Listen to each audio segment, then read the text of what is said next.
it will be. That's all. Yes. Madam, मैं आपका शुक्रगुजार हूं कि आपने मुझे सदर जमहूरिया के खुतबे के ऊपर बोलने का मौका दिया। मैं इसकी मुखालिफत में खड़ा हूं और मैं सिर्फ 5 पॉइंट आपके सामने रखूंगा मैडम, बिल्कुल कम से कम वक्त में अपनी बात को ख़त्म कर दूंगा।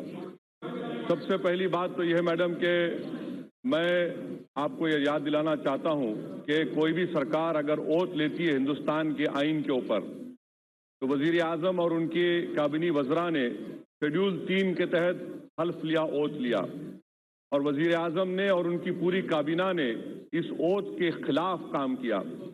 मिसाल के तौर पर वजीर आजम ने 9 दिसंबर 2017 को अपनी एक तकरीर में कहा कि क्या आपको मस्जिद चाहिए या मंदिर चाहिए। ये उस ओथ के खिलाफ है, क्योंकि वजीर आजम एक मजहब की ताईद में खड़ा नहीं हो सकता। इस मुल्क का वतन अजीज का आइन साफ और वाज़ेह तौर पर कहता है। दूसरी बात यह है मैडम कि इस हुकूमत ने अपने ओथ के खिलाफ काम किया जब सुप्रीम कोर्ट में उन्होंने एक रिसीवर के तौर पर, एक्सेस लैंड रिसीवर है ये लोग, हुकूमत ने यह कहा कि जमीन एक मजहब के फिरके को दिया जाए, ये ओथ का खिलाफ है।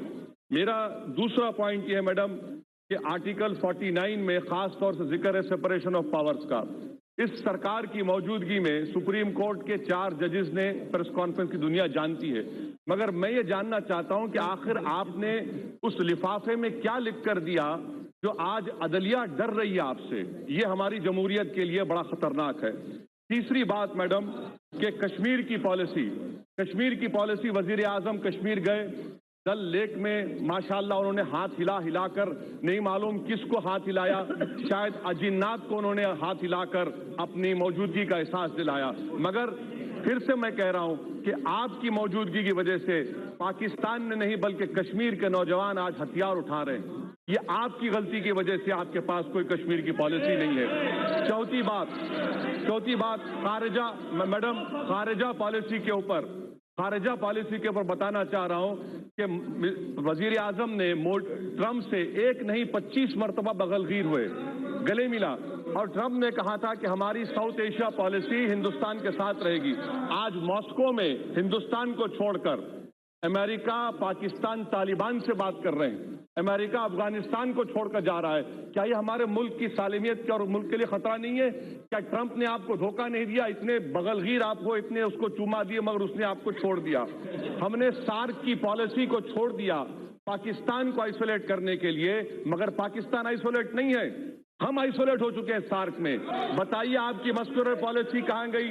बांग्लादेश में, नेपाल में, भूटान में, ये सब हमसे दूर हो गए।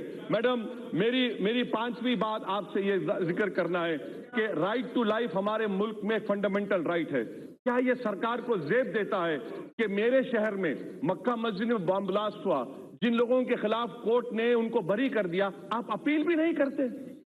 आप हिंदुस्तान के नेशनलिज्म पर भरोसा करते हैं या हिंदुत्व के नजरिए पर भरोसा करते हैं? जो लोग मर गए मक्का मस्जिद में, उनके खिलाफ अपील नहीं करते। ये आपकी दहशतगर्दी की पॉलिसी है कि आप नरम रवैया अख्तियार करते हैं। मैडम, आखिरी पॉइंट मेरा ये है कि मुसलमानों से बड़ी मोहब्बत है मिस्टर मोदी को। हर तलाकशुदा औरत उनको लगता है कि मैं उसका साथ दूंगा। मैं उनसे पूछना चाहता हूं कि आपके पास सर्वे है कि सबसे ज्यादा गरीब नेशनल फैमिली हेल्थ सर्वे में मुसलमान हैं।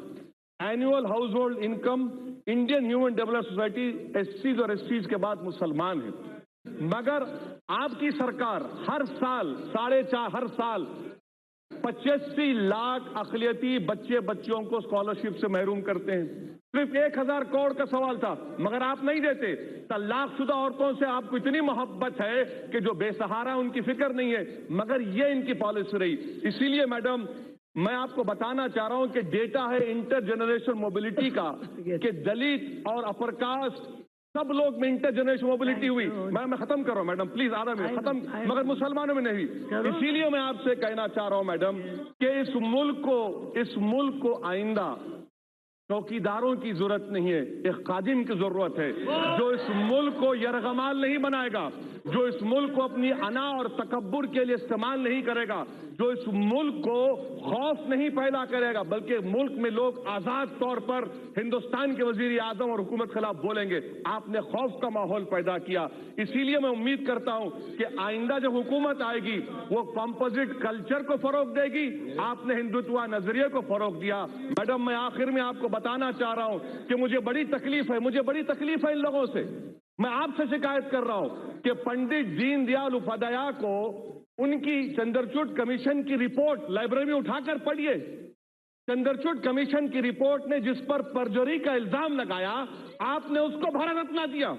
ये आपकी मोहब्बत है पंडित दीनदयाल उपाध्याय से मैडम, इसीलिए मैं इसकी मुखालिफत करता हूं। और भारत रत्न मैडम सिर्फ अपर कास्ट और ब्राह्मणों का एक्सक्लूसिव क्लब बना हुआ है। Thank you madam.